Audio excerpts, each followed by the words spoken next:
Անվտանգության տեսակետից ինչ է կատարվում, ուր ենք հասել եւ ուր է տանելու այս ընթացքը։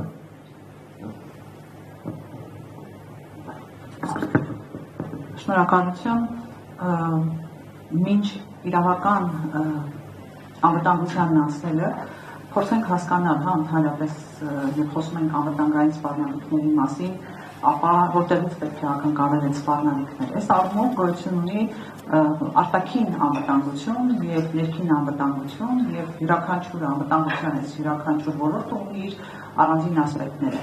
Արտաքին անվտանգության ոլորտում, եթե այսօր փորձենք գնահատել սպառնալիքները, ապա 3 խումբ սպառնալիքներ կարելի է դիտարկել, դրանցից առաջինը հանդիսանում է նոր աշխարհակարգի ձևավորումը եւ նոր աշխարհակարգի ձևավորումը նաեւ իր հերթին ենթադրում է որոշակի փոփոխություններ աշխարհակարգում եւ այս պարագայում փոքր պետությունները իսկապես լրջագույն խնդրի տակ են կանգնում եւ փոքր պետությունները պետք է կարողանան ճիշտ այս դեպքում ճիշտ դաշնակիցներ ընտրել, ճիշտ գործողություններ իրականացնել, մեր պարագայում կարևոր խնդիր է դառնում պարզապես գոնե ոտքի տակ չընկնել, որովհետեւ մենք ունենք այնպիսի իշխանություններ,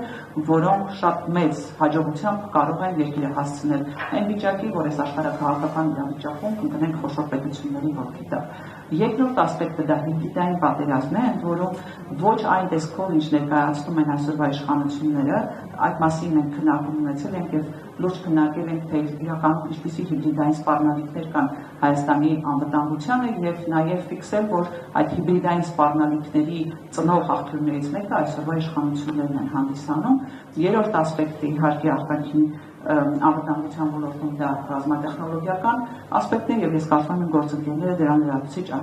անդրադարձ կկատարեն։ Հիմա եթե գալիս ենք ներքին անվտանգությանը, ապա ներքին անվտանգության եւս մի շարք ասպեկտներ գոյություն ունեն, դրանցից մեկը իրավական անվտանգությունն է, կրթական անվտանգությունը, տնտեսական անվտանգությունը եւ սոցիալական, որտեղ պետք է հասկանանք նաեւ սոցիալական արդարությունը։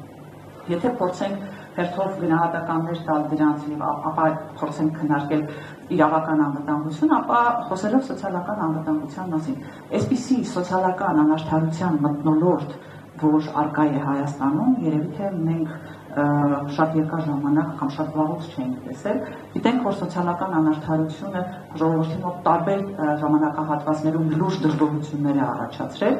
իսկ հիմա ընդհանրապես սոցիալական անարդարության առումով մենք ունենք լրջագույն խզում հասարակության տարբեր շերտերի միջև։ Տեսեք, երբ այս իշխանությունները 16.7 միլիարդ դրամ հատկացնում են պարգևավճարներին, այն պարագայում, երբ Հայաստանում կա 500,000-ից ավել թոշակառու եւ նրանց միջին թոշակը կազմում է 49,000 դրամ, իսկ սպառողական զանգյուղը 82,000 դրամ է, այս պարագայում պարգևավճարների ֆոնին թոշակառուների այս վիճակը սոցիալական արդարության մասին ընդհանրապես ուրեմն խոսք լինել չի կարող այս մթնոլորտում եւ դա էլ իր հերթին բերում է նաեւ հանրային մթնոլորտի ձևախեղման, որովհետեւ չի կարող թոշակառուն նորմալ վերաբերվել այն ուրեմն պայթական պաշտոնյաներին, ովքեր ստանում են այնքան պարգևավճար, որը նա կստանար իր թոշակի պարագայում 10 տարվա ընթացքում։ Այսինքն մեկ պետական պաշտոնյայի պարգևավճարը թոշակառուն կստանար, եթե այս չափով թոշակ շարունակի ստանալ 10 տարվա ընթացքում։ Հետևաբար այս պարագայում սոցիալական արդարության եւ դրանից բխող սոցիալական անվտանգության լրջագույն խնդիրներ ունեն։ Տնտեսական անվտանգությունը, ես լուրջ տնտեսական վերլուծությունների չեմ անդրադառնա, կարծում եմ մասնագետները դրան ավելի լուրջ անդրադարձ կկատարեն, բայց ուզում եմ խոսել ներդրումների մասին, որովհետեւ երբ դու ներդրումները, քո երկրի եղած ներդրումների նկատմամբ եւ ներդրողների նկատմամբ վերաբերում ես որպես հանցագործների, դա անմիջականորեն ազդեցություն է ունենում տնտեսական անվտանգության վրա։ Նախորդ տարվա ընթացքում շեշտակիորեն նվազել էին ուղղակի ներդրումները եւ հեծի ողջ գործընթացը լուրջ ազդակ է հանդիսանում բոլոր հնարավոր ներդրողների համար, որովհետեւ իրենց պաշտպանված զգալու հնարավորություն չունեն։ Այստեղից էլ անցում ենք կատարում իրավական անվտանգությանը, որովհետև այդ նույն ներդրողը, եթե ուրեմն նայում է Հայաստանի Հանրապետություն ինչ վիճակում է գտնվում իրավական ողջ համակարգը, ապա նաև համոզված է լինում, որ եթե իր ներդրումների ճակատագիրը լինի այնպիսին, ինչպիսի հեծի ճակատագիրն է, ապա նա մեր իրավական համակարգով պաշտպանության որևէ շանս չունի։ Հիմա իրավական անվտանգությունը, ցանկացած պետության անվտանգության հենասյուներից մեկը դա ժողովրդավարական կայուն ինստիտուտներն են, այսինքն ինստիտուտը պետք է կայուն լինի, որպեսզի մարդը նաև երաշխիքներ ունենա իր իրավունքների պաշտպանության առումով։ Ինչ ունենք մենք։ Մենք ունենք մեկ անձին ծառայող իրավապահ համակարգ, խոսքը վերաբերում է եւ ոստիկանությանը, եւ քննչական մարմիններին, եւ դատախազությանը։ Մենք ունենք դատական համակարգ, որը որ մեծամասամբ կատարում է նույն անձի ցանկությունները, ինչու եմ ասում մեծամասամբ, որովհետեւ մնացել են հատուկեն դատավորներ, ովքեր առաջնորդվում են օրենքով եւ իրավունքով, ունենք բարձրագույն դատական խորհուրդ, որը ելի այդ մեկ անձի կամակատարն է եւ դատական համակարգի համար երաշխիքներ ստեղծելու փոխարեն դարձել է մահակ հենց այդ նույն դատական իշխանության եւ դատավորների համար, եւ ունենք սահմանադրական դատարան, որը հակասահմանադրական փոփոխություններից հետո կհիշեք սահմանադրության անցումային դեպքերում փոփոխություններ կատարվեց եւ սահմանադրական դատարանը համալրվեց յուրայիններով, ունենք սահմանադրական դատարան, որից որևէ ուրեմն սահմանադրական որոշում ակնկալել հնարավոր չէ, կամ գոնե եթե սահմանադրական դատարանից այսպես աներկբա որոշում ակնկալելու հնարավորություն կա, այդ դեպքում սահմանադրական դատարանը պարզապես տարիներով ձգձգում է եւ որոշումներ չի կայացնում, ելի այդպես կատարելով մեկ անձի ցանկությունը։ Գալով իրավապահ համակարգին, գիտեք, մենք շատ հաճախ ֆիքսվում ենք դատական համակարգի վրա, որովհետև այսպես առանձին դատավորներ են առանձնանում եւ մենք գիտենք նրանց դեմքերով, մենք գիտենք նրանց կայացած որոշումները, բայց մեր տեսադաշտից այս պարագայում դուրս են մնում այն քննիչները եւ դատախազները, որոնց ձեռքով քրեական գործերը հայտնվում են դատարաններում։ Ընդ որում խոսքը վերաբերում է քաղաքական հիմքերով, քաղաքական դրդապատճառներով քրեական գործերի մասին, որոնց անմիջապես հետևում են կալանքները։ Մենք կարծում եմ, որ պետք է նաև իրավապահ համակարգի աշխատակիցներին եւ քննիչներին եւ դատախազներին լավ, այսպես հստակ ազդակներ ուղենք, որ անկախ ամեն ինչից իրենց հակաիրավական եւ հակաօրինական որոշումների համար իրենք եւս պատասխանատվության ենթարկվելու են, որովհետեւ շատ հաճախ իրենք այսպես շատ ավելի հանգիստ են, որովհետեւ չերեղացող գործն են անում եւ այլն եւ հիմնական պատասխանատվությունը մնում է դատարանի վրա, բայց իրենց հակաիրավական որոշումների համար իրենք նույնքան պատասխանատու են, որքան դատարանները։ Ինչ վերաբերում է դատարաններին, ապա դատարանների բանագայում մենք գիտենք հստակ կոնկրետ դատավորների անուններ, ում մակագրված գործերով արդեն կալանքը ենթադրելի է եւ այլ որոշում ակնկալել հնարավոր չէ։ Վերջին մի օրինակը բերեմ, Արշակ Սրբազանի գործով նշանակված էր կալանքի վերաբերյալ դատական նիստ, հետաքրքիր ուրեմն այստեղ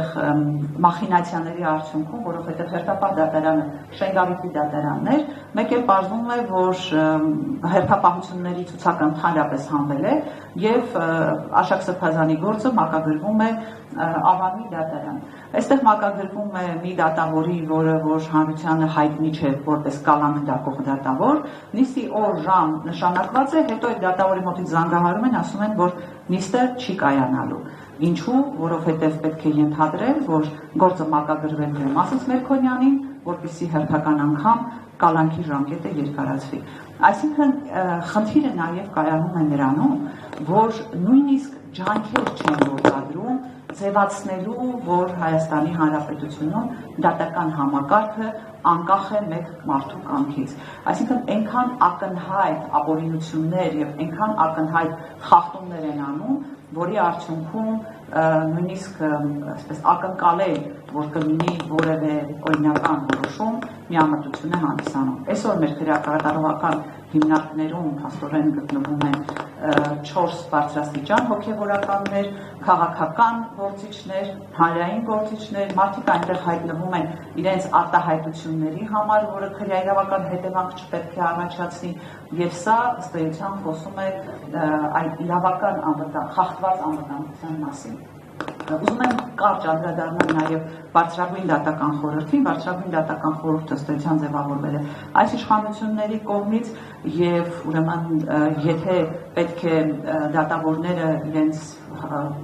որպես իրավունքների պաշտպան եւ դատական իշխանության անկախության երաշխիք դիտարկեին բարձրագույն դատական խորհուրդը, ապա իմ խոսքը կարծում եմ կհաստատեն բազմաթիվ դատավորներ, որ այդ մարմինը իրենց համար դարձել են մահակ, անկախ նրանից, որ իրենց կայացրած բարձրագույն դատական խորհրդի կայացրած որոշումների հետ կապված մարդու իրավունքների եվրոպական դատարանից արդեն գալիս են հստակ արձագանքներ եւ լավագույն դատավորները այս պահին իրավական process-ների մեջ են բարձրագույն դատական խորհրդի դեմ կամ հետ այն պարագայում, երբ որ այդ խորհուրդը իրենց իրավունքների երաշխավորը պետք է լիներ։ Ես շատի լսում եք արդեն տեսեք իրար փոխերացնում ինչ որտեղ առաջին հայացքին ասող միան հարց եմ ուզում տալ։ Երբ դուք խոսում եք սոցիալական անարդարություններից, դա առնվազն մի կես միլիոն մարդու ուրիշ կգնում։ Երբ դուք խոսում եք դատաիրավական համակարգի այս կազմական գործիչակից էլի հազարավոր մարդկանց ուղիղ առնչման եւ այլն, դες մտքում հաշվվում է նվազագույնը ձեր մեր դրողների հանդեպ կատարվող, բիզնեսի հանդեպ կատարվող եւ այլն, արդեն սեփական օլիգարխիա ձևավորման է միտումները։ Սա առնվազն 1 միլիոն եւ ավելի մարդու առնչվում է եւ պիտի տա լուրջ դժգոհություն։ Բայց ոնց է ստացվում, որ 60% մեր հանրության դեռևս չի որոշել կգնա ընտրության, չի գնա, հասկանում այս ընտրության լրջությունը չի հասկանում։ Ինչն է մեզ խանգարում, որ մենք չենք կարողանում այդ առկա խնդիրները քաղաքացուն հասցնել, որ դու ունես երևս պատմական շանս գնալ քո քվեով, ասես ես այս իրականությանը դեմ եմ։ Բայց մյուս կողմից է, երբ որ սկսեց եկեղեցու հանդեպ այս այլանդակությունը, հաշված ամիսների ընթացքում ահռելի կոնսոլիդացիա գնաց եկեղեցու շուրջ։ Եվ այդ այլանդակությունը ինքը ջարդվելու է, պարտություն է կրելու, որովհետև հնարավոր չի հաղթել մի բանի, որի շուրջ ահռելի կոնսոլիդացիա եւ որի շուրջ իդեպ կոնսոլիդացիան է երիտասարդությունը, որը ապաքաղաքական է, թվում է, ներգրաված չի, չկան այդ ուսանողական ընդվզման ակցիաները, բայց այն փաստը, որ բոլոր պատարակներում, ամեն կիրակի, բոլոր եկեղեցիներում լեփլեցուն են եւ շատ մեծ թիվ են կազմում երիտասարդներ իրենց ընտանիքներում, խոսում է, որ գնացել է կոնսոլիդացիա։ Թվում է, թե բոլոր պարամետրերով հասունացել է այն բառը, որ հանգիստ է ժողովուրդը կարող է ասել ձեզ տեսություն,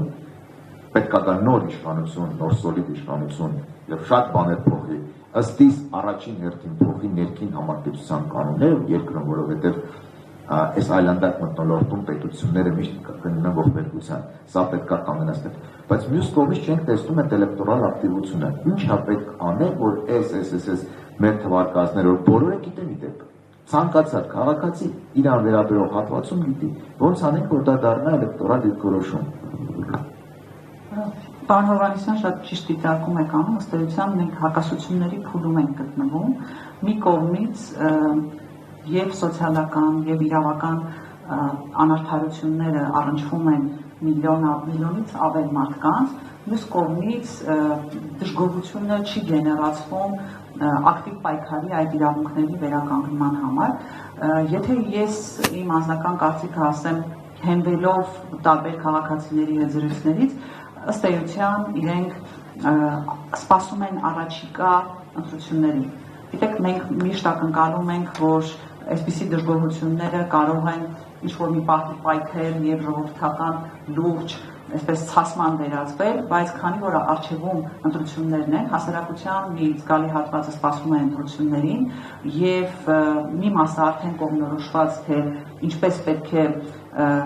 պաշտպանեն եւ վերականգնեն իրենց իրավունքները, մյուս մասի հետ իրականում այո լուրջ աշխատանքի process կա։ Մենք պետք է փորձենք մարդկանց բացատրել, որ այս ընտրությունը ձեր պաշտպանված լինելու եւ այսպես չպաշտպանվածությունը շարունակելու ընտրությունն է։ Այդ ընտրությունը սոցիալական արդարության ընտրություն է, մի կողմից պարգևավճարների եւ մյուս կողմից ուրեմն չնչին թոշակների միջև եւ այսպիսի հակադրությունների ներկայացումը նաեւ հնարավորություն կտա էլեկտորալ ակտիվության։ Ես կարծում եմ, որ մենք դեռ ժամանակ ունենք եւ մենք դեռ պետք է աշխատենք, բայց այդ ժամանակը իրականում շատ կարճ է, որովհետեւ մենք պետք է կարողանանք այն մարդկանց, ովքեր դժգոհ են, սակայն կարծում են, որ իրենցով ոչինչ չի փոխվի, որովհետև իրենց համոզել են, որ իրենց ձայնով ոչինչ չի փոխվի, պետք է համոզել, որ իրենց ձայնը իսկապես արժեք ունի եւ իրենց ձայնը հենց որոշիչ է լինելու։ Շնորհակալ եմ։ Պարոն Զաքարյան, ձեր փորձից, ձեր աշխատանքային բավական փորձից եւ գիտելիքներից ելնելով, ուզում եմ մի հատ այսպիսի հարց։ Հիմա աշխարհը տեղափոխել է կոպիտ ասած հատուկ օպերացիաների միջազգային հարաբերությունների փուլ, որտեղ ուժեղը պլանավորում է օպերացիան, որապես անտարբեր լինելով միջազգային իրավունքին, շատ կարճ նախապատրաստական աշխատանք է տանում մեդիայով դեզինֆորմացիա եւ իրականացնում է։ Ցավոք դրա առաջին օրինակը մենք մեր վրա զգացինք Արցախի շրջափակման եւ թվում է թե անհավանական է 21-րդ դարում նման բան, հետո մենք տեսանք Գազա, հետո մենք տեսանք Վենեսուելա, հետո ցավում եմ ասում շատ հնարավոր կտեսնենք Իրան եւ այլ։ Եթե այսպես գնա, դուք հավանական համարում եք, որ մի օր ընտրությունից առաջ կամ հետո ցանկացած պատրվակով մեր հակառակորդը կորոշի, որ ինքը ուժեղ է եւ կոնկրետ այս հարցը կլուծի իր ուժի միջոցով։